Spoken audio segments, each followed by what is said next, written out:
Kolhapur church council प्रस्तुत आत्मजागर या कार्यक्रमामध्ये मी आपलं स्वागत करतो. पहिल्यांदा ऐकूया एक सुंदरसं गीत.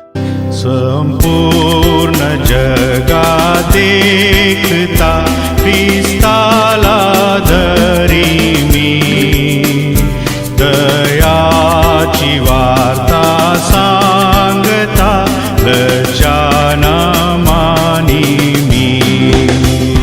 ख्रिस्त राये मला पामरा तारिले, दिव्य तेज मम मनी घातले.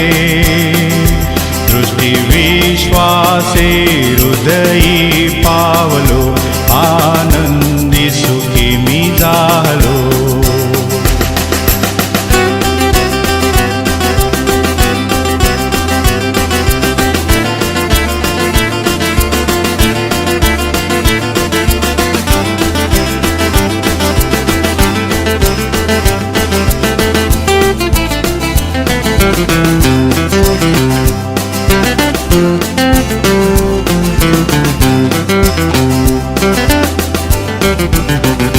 हे नाम येशू गोड फार, तो माझा पूर्णाश्रय.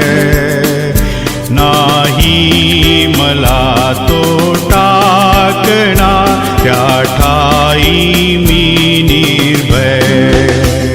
ख्रिस्त राये मला पामरा तारिले, दिव्य तेज मम मनी घातले. दृष्टी विश्वासे हृदयी पावलो, आनंदी सुखी मी झालो. कोल्हापूर चर्च काउन्सिल प्रस्तुत आत्मजागर या दैनंदिन मन्नामध्ये मी आपल्या सर्वांचे स्वागत करीत आहे. आजच्या मन्नाचा विषय आहे राजे आणि याजक. आजच्या मन्नासाठीचा शास्त्रभाग आहे उपदेशक याचा 4 अध्याय 7 ते 12. आजचे विशेष वचन आहे एकट्यापेक्षा दोघे बरे, कारण त्यांच्या श्रमाचे त्यांना चांगले फळ प्राप्त होते. उपदेशक 4 अध्याय 9 वचन. काही पालक वर्ग स्थानिक चर्चच्या बाहेर सेवाकार्य करणाऱ्या सेवकांना स्वतंत्र कार्य असे संबोधतात. हे बरोबर नाही. वैयक्तिक रीतीने सर्व ख्रिस्ती लोकांनी आराधनेकरता व कार्याकरता स्थानिक मंडळीत एकत्रित आले पाहिजे. परंतु सेवा कार्यातील अनेक क्षेत्रात स्थानिक मंडळीकडून योग्य व्यवस्थापन होऊ शकत नाही. पवित्र शास्त्राचे भाषांतर करण्याचे सेवा कार्य, बायबल सोसायटी, मदतकार्य संस्था, आरोग्य सेवा, मिशनरी तयार करण्याचे कार्य अशी अनेक उदाहरणे आहेत. स्थानिक मंडळीचे सेवा कार्य असो किंवा मंडळीपूरक सेवा कार्य असो, ते जर सेवा कार्य एकमेकांच्या जबाबदारीशी संबंधित नसेल तर हे स्वातंत्र्य वचनाच्या विरोधी आहे. स्थानिक मंडळीमध्ये एकेरी नेतृत्व योग्य नव्हे. स्थानिक चर्चशी संबंधित असणारे पालक किंवा वडील वर्ग किंवा बिशप किंवा पर्यवेक्षक ही जरी निरनिराळी नावे आहेत, तर या नामांचा उल्लेख सतत सेवा कार्याबाबत नवीन करारातील अनेक वचनात आढळतो. ख्रिस्तांची कृती याचा 20 अध्याय 17 व 28 वचन. स्थानिक भागात फिरत्या सेवकांचा उल्लेख देखील अनेक वचनात आढळतो. येशूने देखील आपले शिष्य 2-2च्या जोडीने पाठवले. आर्थिक बाबतीत स्वतंत्रतेमुळे भ्रष्टाचार निर्माण होतो. संदेशातील स्वातंत्र्य आम्हाला फसवेगिरीच्या मार्गी नेते. स्वतंत्र सेवाकार्य पद्धती ही वचनाविरुद्ध आहे. सेवा कार्यातील स्वातंत्र्य वचनाविरुद्ध कार्य करण्यास प्रेरित करते. प्रशासनातील स्वतंत्रतेमुळे सत्तेचा दुरुपयोग होतो.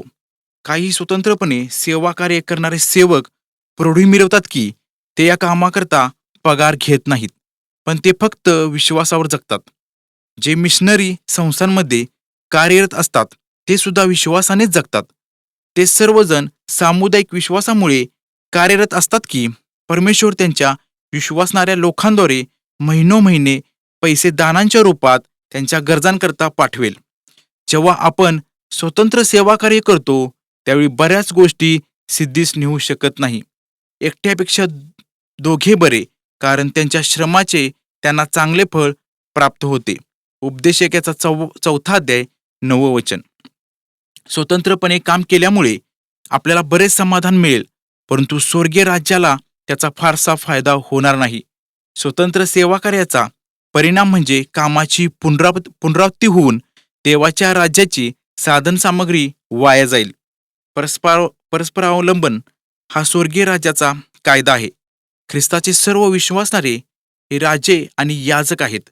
परंतु कोणीही आपण निर्दोष असून आपल्यावर कोणाचेही नियंत्रण नाही असे समजून राजांचा राजा किंवा सर्वश्रेष्ठ याजक यांच्याप्रमाणे वागू नये. येथे मी जी निरीक्षणे केलेली आहेत ती देवाच्या सेवा कार्यात स्वतंत्रपणे कार्य करणाऱ्या एखाद्या सेवकाच्या बाबतीत संपूर्णपणे लागू पडत नाहीत. असे होणार नाही. त्यात काही अपवाद सुद्धा असतील.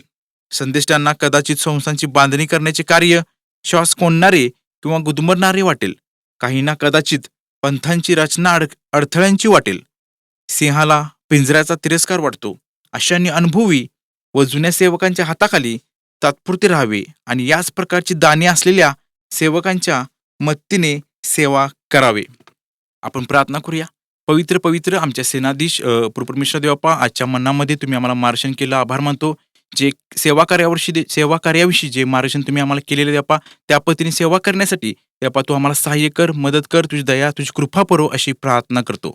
लहानशी प्रार्थना येशूच्या नावात केली म्हणे का? आमीन.